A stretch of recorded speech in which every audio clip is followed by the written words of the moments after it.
The scent of fresh paint and new wood greeted us as we stepped into the apartment for the first time. It was the beginning of what I had hoped would be a beautiful new chapter in our lives. The space was expensive yet intimate, with large windows that flooded the rooms with natural light and high ceilings that gave it an airy, almost dreamlike quality. I couldn't help but smile as I imagined the life we would build here, our own little sanctuary in the heart of the city. "Can you believe this is ours?" I asked, my voice tinged with excitement as I turned to Joseph. He was standing by the window, hands in his pockets, surveying the view of the skyline. He didn't respond immediately. And when he finally did, his words lacked the enthusiasm I had hoped for. "Yeah, it's great," he said, his tone flat. "But there's a lot of work to do." I bit my lip, trying to push down the disappointment that threatened to bubble up. I had expected him to share in my excitement, to sweep me into a hug, and tell me how perfect everything would be. But instead, he seemed distant, already lost in his own thoughts. "You're right," I agreed, forcing a smile. "But it'll be fun to make it our own, don't you think?" Joseph finally turned to look at me, his expression unreadable. "I've been thinking about that actually. I have some ideas for the place, how we can make it look more modern, more sophisticated." "Oh?" I asked, intrigued despite myself. "What kind of ideas?" He walked over to the kitchen island, where a folder sat with the floor plans and some preliminary design sketches. He opened it up, revealing sleek, minimalist designs, sharp lines, muted colors, and a cold, almost clinical aesthetic.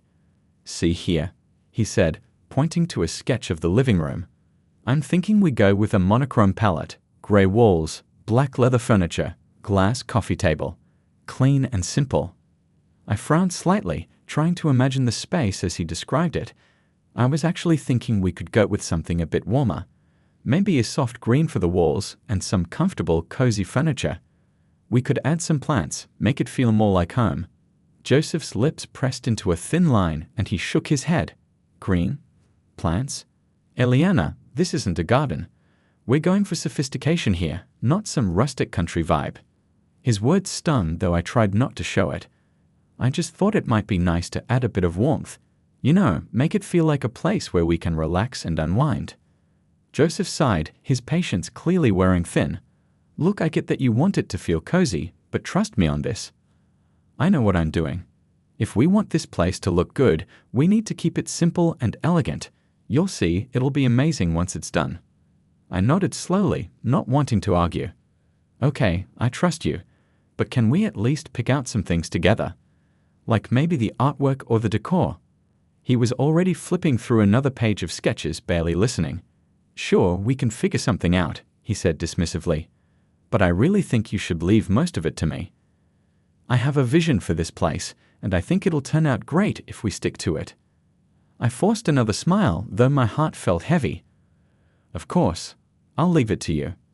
Days turned into weeks, and as the apartment slowly transformed under Joseph's direction, it became clear that his idea of what our home should be was very different from mine.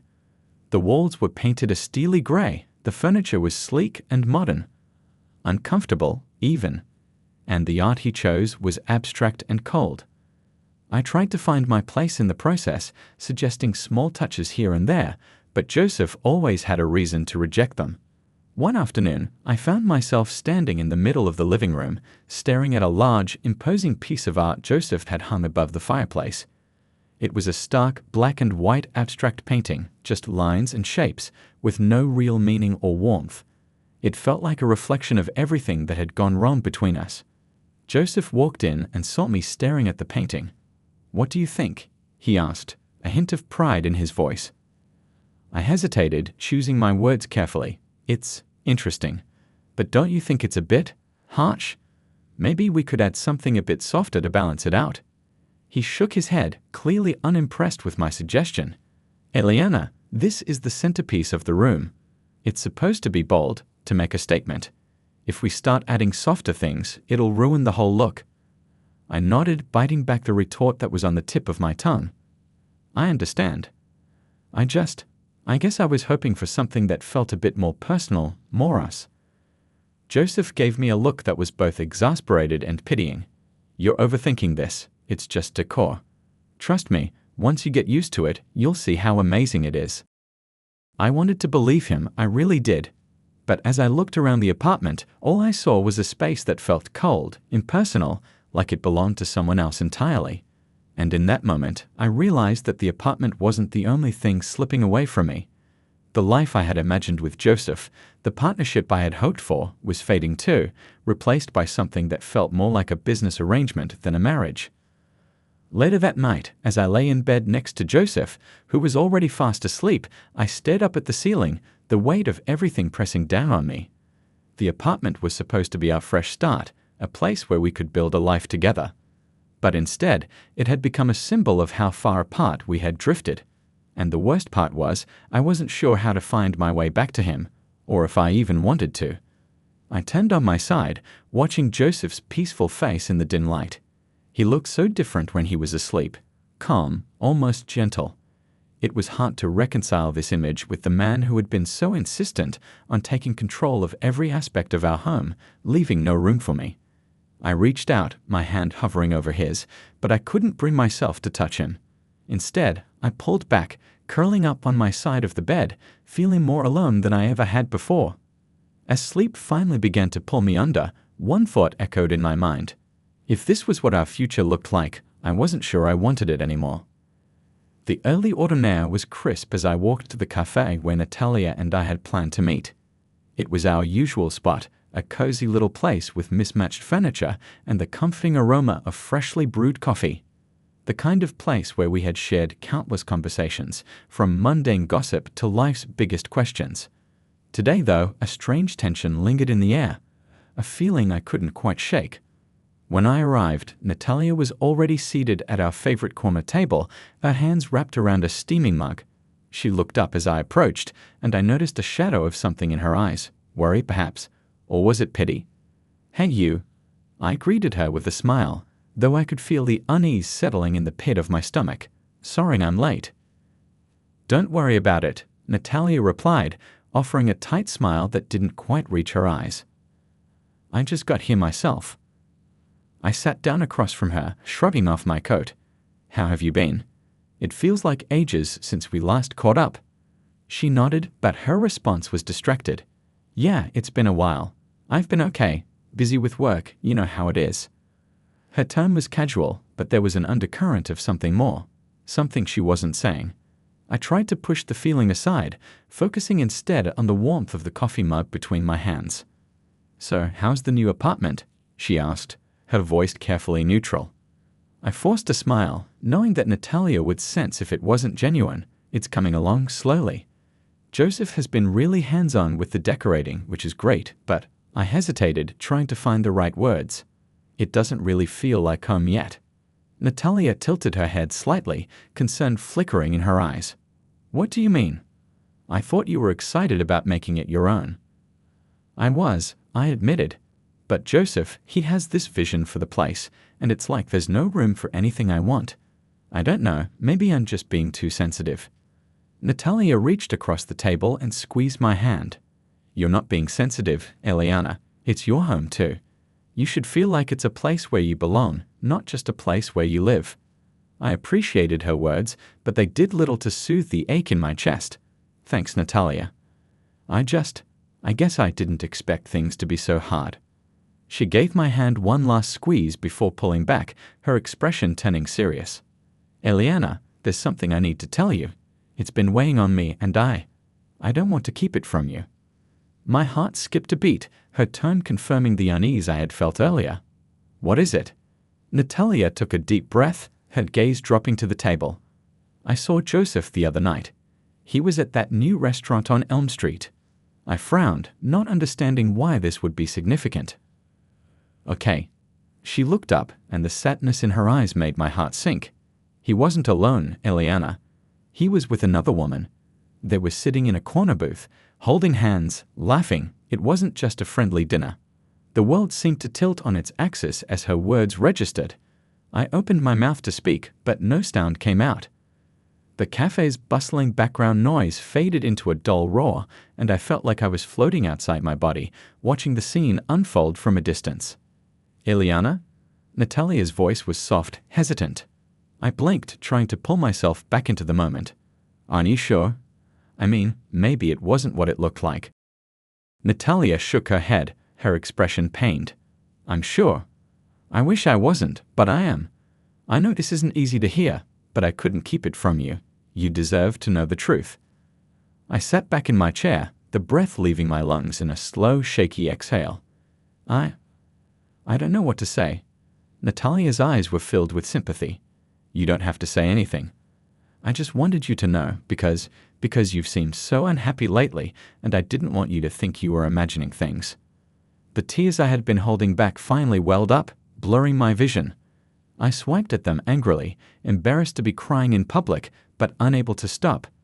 I knew something was wrong, I whispered, more to myself than to Natalia. I just didn't want to believe it. Hey, Natalia said gently, reaching for my hand again. You're allowed to be upset. You're allowed to feel whatever you're feeling. I nodded, trying to steady my breathing. What do I do now? I mean, how do I even begin to confront him about this? Natalia hesitated, as if considering her words carefully. I think you need to talk to him, Eliana. But whatever happens, just remember that you don't have to go through this alone. You have me and Emilia and the rest of your friends. We'll be here for you, no matter what. I felt a small flicker of warmth at her words, a tiny spark of hope amidst the chaos in my mind. Thank you, Natalia. I don't know what I'd do without you. She smiled, though it was tinged with sadness. You're stronger than you think, Eliana. You'll get through this, I promise. We sat there in silence for a few moments, the weight of the conversation settling between us. I knew that Natalia was right. I couldn't keep avoiding the truth, couldn't keep pretending that everything was fine. But the thought of confronting Joseph, of facing the reality of his betrayal, filled me with a dread that was almost paralyzing. Finally, I took a deep breath and pushed my chair back. I think I need to go home, I said quietly. There's a lot I need to figure out. Natalia stood up with me, pulling me into a tight hug. Take your time. And if you need anything at all, just call me, okay? I nodded, the tears threatening to spill over again. I will. Thank you, Natalia. As I left the cafe and stepped out into the cool autumn air, I felt like I was walking in a daze. The world around me seemed distant, surreal, as if I were moving through a fog. My mind was a whirl of conflicting emotions: anger, sadness, confusion, and an overwhelming sense of betrayal. When I finally reached the apartment, I stood outside the door for a long time, gathering the courage to step inside. This place, once a symbol of our new beginning, now felt like a prison. I was trapped between the life I had wanted and the harsh reality of what it had become. Taking a deep breath, I unlocked the door and stepped inside. The familiar scent of the apartment greeted me, but instead of comfort, it brought a fresh wave of pain. I looked around at the meticulously designed space, every detail carefully curated by Joseph, and felt a sharp pang of resentment. This wasn't our home, it was his. I walked through the apartment, the sound of my footsteps echoing in the silence. When I reached the living room, I found myself standing in front of the same cold, abstract painting that Joseph had insisted on hanging above the fireplace. The sight of it filled me with a sudden, irrational anger, and before I knew what I was doing, I reached up and yanked it off the wall. The painting fell to the floor with a loud thud, the frame cracking slightly at the corner. I stared at it, breathing heavily, the anger slowly ebbing away, replaced by a hollow emptiness. What am I going to do? I whispered to the empty room, my voice trembling. But there was no answer, just the echo of my own words in the vast, empty space. That night, I lay in bed, staring at the ceiling, my mind racing with 1,000 thoughts. I knew that I couldn't keep living like this, in a relationship built on lies and betrayal. But the thought of ending it, of letting go of the life I had envisioned with Joseph, was terrifying. And yet, deep down, I knew that Natalia was right. I deserved better. I deserved to be happy, to be with someone who loved and respected me. But the path to that happiness was unclear, shrouded in uncertainty and pain. As I finally drifted off to sleep, one thought lingered in my mind: whatever happened next, I had to find the strength to confront Joseph and face the truth, no matter how much it hurt. The days following Natalia's revelation passed in a blur. I found myself going through the motions of life, doing everything I could to avoid being alone with my thoughts. Every time Joseph walked into the room, I felt a knot tighten in my stomach. It was as if a glass wall had suddenly appeared between us, and I was terrified of what would happen when it finally shattered. But I couldn't keep living like that, tiptoeing around the truth, suffocating under the weight of my own silence. So one evening, after a particularly tense dinner where neither of us said more than a few words, I decided it was time to confront him. Joseph was in the living room, lounging on the sleek, black leather couch that he had insisted on buying. He was scrolling through his phone, his face bathed in the blue light of the screen. I stood in the doorway for a moment, watching him, trying to gather my courage. This was it. There was no turning back. "Joseph," I said, my voice louder than I intended. It echoed through the apartment, breaking the heavy silence that had settled between us. He looked up, startled. "What's up?" he asked, his tone casual, as if he didn't notice the tension radiating off me in waves. I took a deep breath, forcing myself to stay calm. "We need to talk." Joseph's expression shifted, the casual indifference slipping away. He sat up straighter, setting his phone down on the coffee table. "Okay, what's going on?" I walked into the room, stopping a few feet away from him. My heart was pounding in my chest, but I kept my gaze steady. "I know about the other woman, Joseph. I know you've been seeing someone else." The color drained from his face, and for a moment, he looked like he'd been caught off guard. But then, just as quickly, his expression hardened. "Who told you that?" "Natalia saw you," I replied, my voice trembling slightly. "She saw you at a restaurant with her." Joseph stood up, his movements abrupt. "Natalia? Of course, she would say something like that. She's always been jealous of what we have." "Jealous?" I repeated, incredulous. "You think she's jealous?" "She was looking out for me, Joseph, because you clearly weren't." He let out a frustrated sigh, running a hand through his hair. "Eliana, you're blowing this way out of proportion. It was just one night. It didn't mean anything." "One night?" I asked, feeling a surge of anger rise within me. "Do you think that makes it better? Do you think that makes it okay?" Joseph's jaw clenched, and he took a step toward me, his tone defensive. "What do you want me to say? That I made a mistake? Fine, I made a mistake. But this isn't some big deal. You're turning it into something it's not."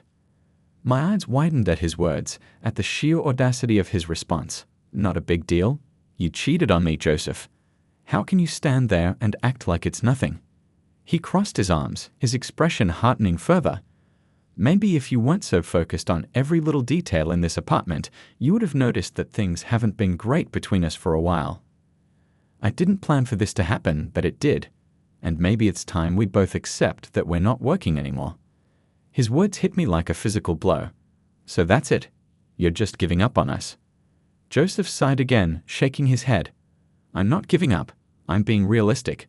We've been growing apart for a long time, Eliana. I think it's time we stop pretending that everything's fine and face the truth." I stared at him, my mind racing. A part of me wanted to scream at him, to make him see how much he was hurting me. But another part, the part that was exhausted from months of trying to hold everything together, felt a bitter resignation. Maybe he was right. Maybe this was the end. "So what are you saying?" I asked, my voice barely above a whisper. Joseph's expression softened slightly, as if he could see the defeat in my eyes. "I'm saying that I think we should go our separate ways. I've met someone else, and I want to see where it goes." There it was.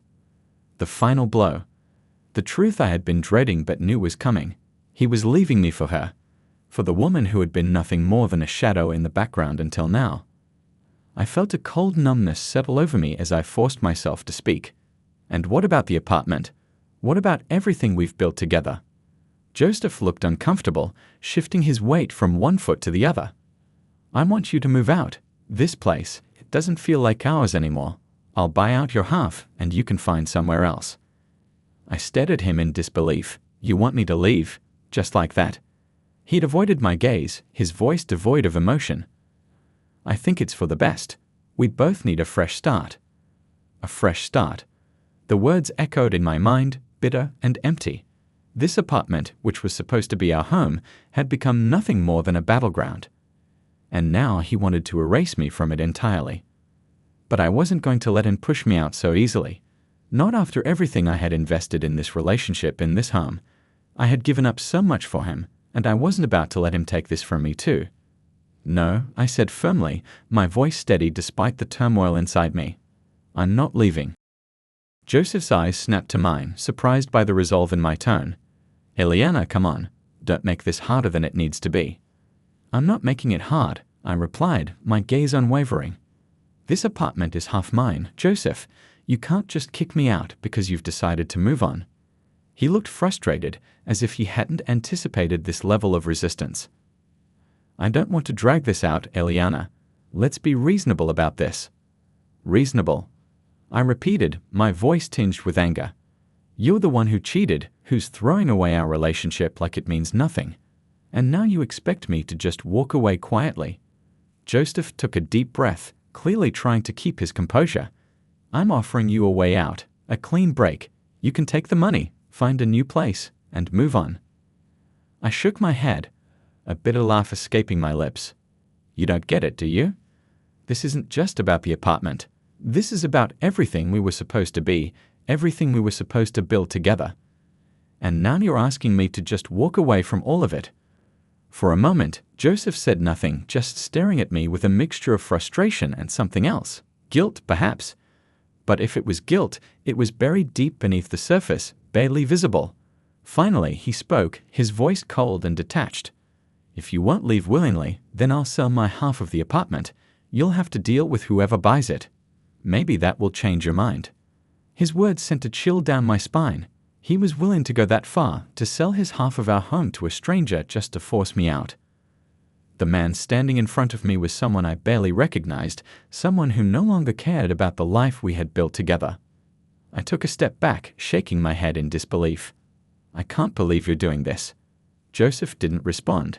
He just turned away, as if the conversation was over, as if he had already made up his mind, and nothing I said would change it. I stood there for a long moment, feeling the weight of everything pressing down on me. The man I had loved, the life we had planned, the home we had created, it was all slipping away, and there was nothing I could do to stop it. Finally, I turned and walked out of the living room, my heart heavy with a mixture of anger, sadness, and a deep, aching sense of loss. As I made my way to the bedroom, I realized that this wasn't just the end of our relationship. It was the end of a chapter in my life, a chapter that had been filled with hope and dreams that would now never come to pass. But as much as it hurt, I knew one thing for sure. I wasn't going to let Joseph take everything from me. Not without a fight. If he wanted to push me out of the apartment, out of our life together, he was going to have to do more than just make threats. And no matter what happened next, I wasn't going to back down. The days after Joseph's ultimatum were some of the darkest I'd ever experienced. The apartment that once felt like a promise of a bright future now felt more like a prison. Every corner, every piece of furniture reminded me of what was crumbling. But despite the despair, I held firm. I wasn't going to let Joseph bully me into leaving my own home. Then, one rainy afternoon, just as I was beginning to feel like I was drowning in the weight of it all, the doorbell rang. I wasn't expecting anyone, and for a brief, irrational moment, I wondered if Joseph had already gone through with his threat, if the new owner of his half of the apartment had come to stake their claim. When I opened the door, though, it wasn't some stranger standing on the other side. It was Gabriel. He stood there, looking like he'd just stepped out of a different time in my life, someone from a past I had almost forgotten. His hair was a little shorter, his face a little more mature, but those warm, kind eyes were exactly the same. "Eliana," he said with a smile that was both familiar and bittersweet. "It's been a long time." "Gabriel?" I blinked in surprise, taking a step back. "What are you doing here?" He raised an eyebrow, amusement dancing in his eyes. "Is that any way to greet an old friend?" I felt a flush of embarrassment, but then I couldn't help but smile. Despite everything, it was good to see him. "Sorry, I'm just surprised. It's been ages. How did you find me?" Gabriel shrugged, leaning casually against the doorframe. "I was back in town, and I ran into Amelia. She mentioned you were having a rough time, so I thought I'd drop by and see how you're doing." "Amelia?" I murmured, feeling a mix of gratitude and mild annoyance at my friend's loose lips. "That sounds like her." Gabriel's expression softened. "I hope you don't mind me showing up unannounced." "No, not at all," I replied, stepping aside to let him in. "Come in, please." He walked into the apartment, and as he looked around, I couldn't help but see the space through his eyes. Cold, impersonal, a reflection of the distance that had grown between Joseph and me. But Gabriel didn't say anything about the decor. Instead, he turned to me with that same gentle smile. "So, how have you been really?" he asked, his voice full of genuine concern. I sighed, leading him to the living room where we both sat down. "It's been rough. Joseph and we're not in a good place." Gabriel nodded as if he already knew. "I'm sorry to hear that, Eliana. I had a feeling something was up when Amelia told me you were still in the apartment, even though she mentioned Joseph was trying to push you out." My eyebrows shot up. "She told you that too?" Gabriel chuckled softly. "She's worried about you. We both are." I looked down at my hands, feeling a lump form in my throat. "It's all falling apart, Gabriel. Everything I thought I knew. It's like the life I was building with Joseph just disintegrated overnight." Gabriel leaned forward, his voice gentle. "It's not your fault, Eliana. You can't blame yourself for what Joseph did." "I know," I whispered, though it was hard to fully believe it. "But it's still hard. He wants me to move out. He's even threatened to sell his half of the apartment just to get me to leave." Gabriel's expression darkened at that, a flash of anger crossing his face. "That's low, even for him. But it makes sense now." I frowned, confused. "What do you mean?" Gabriel hesitated for a moment, then reached into his coat pocket, pulling out a folded piece of paper. He handed it to me, and I unfolded it, my eyes widening in shock as I read the contents. "Gabriel, this is a deed of sale," I said, my voice trembling. "Joseph, he sold his half of the apartment. To you?" Gabriel nodded, watching me closely. He was in a hurry to get rid of it, didn't even care who bought it. As soon as I heard it was up for sale, I knew I had to act fast. "I didn't want you to end up living with some stranger or worse, get pushed out altogether." I stared at the paper, a whirlwind of emotions swirling inside me. Relief, gratitude, confusion. "Why would you do this for me?" Gabriel smiled softly, his eyes full of warmth. "Because you're my friend, Eliana, and because you deserve better than what Joseph has put you through. I couldn't stand the thought of him taking this place from you." Tears welled up in my eyes, and I quickly wiped them away, overwhelmed by his kindness. "Gabriel, I don't know what to say. I can't believe you did this." "You don't have to say anything," he said gently. "I'm just glad I could help." We sat in silence for a moment, the weight of what had just happened sinking in. I hadn't realized how tightly I'd been holding on to my fear and anger until Gabriel's gesture of kindness began to loosen its grip on my heart. The relief was almost palpable, like a heavy burden had finally been lifted. "So what happens now?" I asked, my voice still shaky. "We share the apartment." Gabriel chuckled, the sound lightening the mood. "I'm not planning on moving in, if that's what you're worried about. This place is still your home. I just own half of it now. You can stay here as long as you want, no strings attached." "But what about you?" I asked, feeling a pang of guilt. "Where will you live?" "I have a place nearby," he assured me. "But I'll be around if you need anything. We'll figure out the details later." The relief I felt was almost overwhelming. For the first time in weeks, I felt like I could breathe again. "Thank you, Gabriel. I don't know how I can ever repay you." "There's nothing to repay," he said, his voice firm but kind. "I'm just glad I could do something to help." A comfortable silence settled between us, the tension from before slowly dissipating. Gabriel's presence was a balm to my raw nerves, a reminder that I wasn't alone in this fight. And as we sat there, I realized that his arrival had brought more than just a solution to my immediate problem. It had brought a sense of hope, a glimmer of light in the darkness that had been closing in on me. After a while, Gabriel stood up, giving me a reassuring smile. "I should get going, but I'll be in touch. And remember, if you need anything at all, don't hesitate to call me." "I will," I promised, standing up to see him out. "And Gabriel, thank you again, for everything." He gave me one last smile before he left, and as the door closed behind him, I felt a sense of calm settle over me. For the first time in a long while, I felt like I had someone in my corner, someone who genuinely cared about my well-being. As I walked back into the living room, I looked around at the apartment with fresh eyes. It no longer felt like the cold, oppressive space that had been suffocating me. Instead, it felt like a place where I could start anew, a place where I could rebuild my life on my terms. With Gabriel's support, I knew I had the strength to stand my ground, to fight for what was mine. And more importantly, I had the strength to move forward, to leave behind the pain that Joseph had caused, and to find happiness again. And so, as I sat down on the couch, I allowed myself to smile, a genuine smile, for the first time in what felt like forever. The future was still uncertain, but for the first time, I felt ready to face it head-on. I wasn't alone anymore, and that made all the difference. The days following Gabriel's unexpected but welcome intervention marked the beginning of a new chapter in my life. The apartment, once a battleground of memories and shattered dreams, slowly began to transform into a sanctuary of hope and renewal. Gabriel's unwavering support provided me with the strength I needed to move forward, and soon I found myself embracing the changes that lay ahead. One afternoon, as sunlight streamed through the windows, casting a warm glow across the living room, I sat down with Gabriel to discuss the future.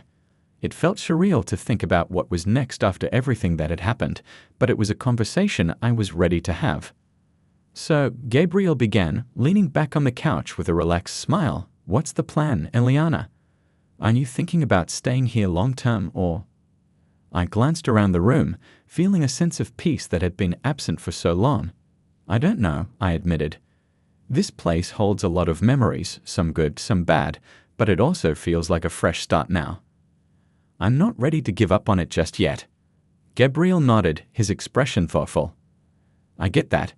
Sometimes starting over doesn't mean leaving everything behind. It means reclaiming what's yours and making it into something new." "That's exactly how I feel," I said, feeling a sense of relief that he understood.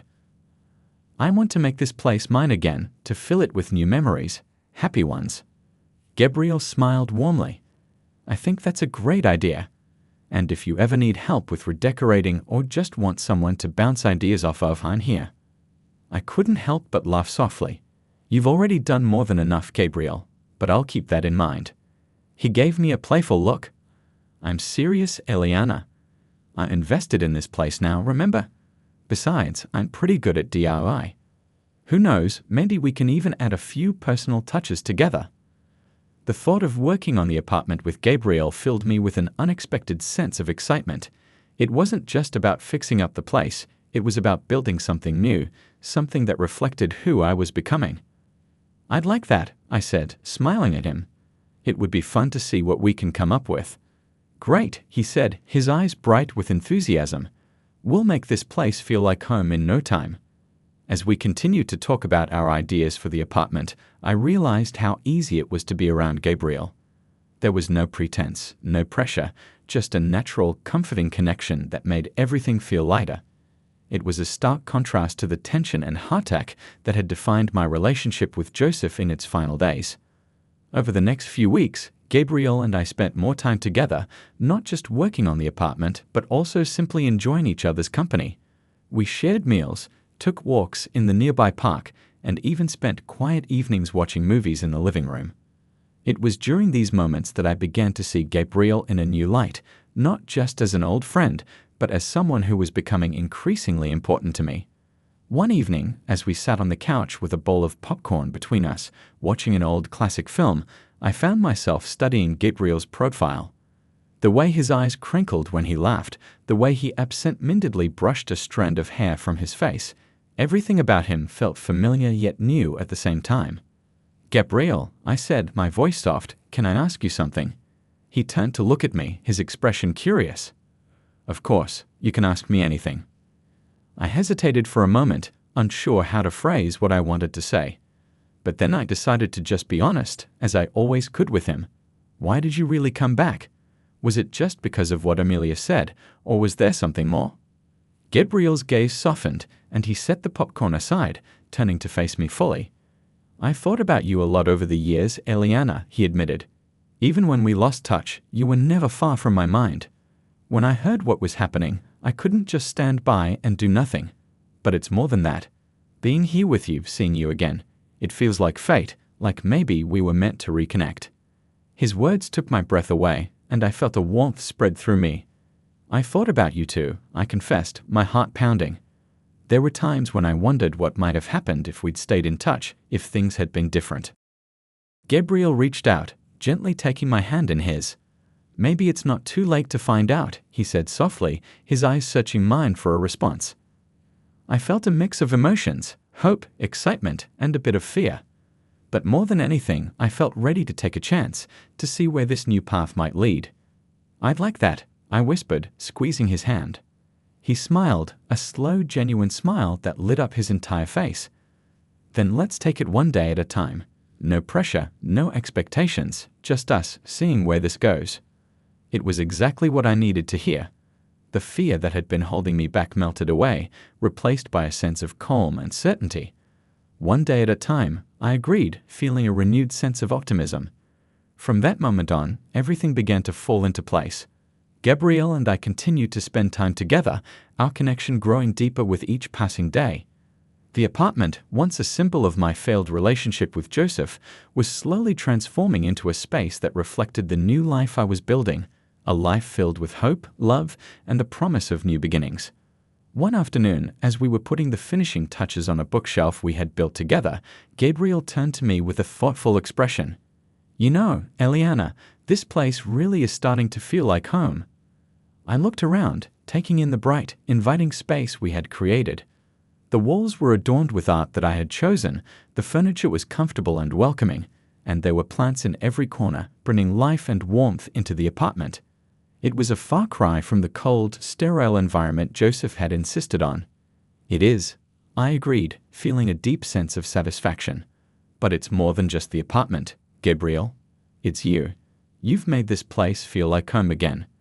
He smiled, reaching out to brush a stray lock of hair behind my ear. I'm glad, because being here with you, it feels like home to me too. As our eyes met, I felt a surge of affection for him.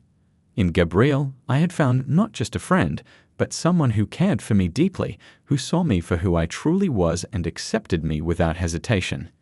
And as we stood there, surrounded by the fruits of our labor, I realized that I was no longer haunted by the ghosts of my past.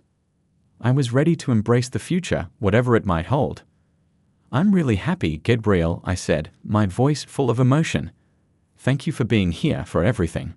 He took my hand in his eyes shining with warmth. I'm happy too, Eliana. And I promise I'm not going anywhere. With those words, I knew that this was just the beginning.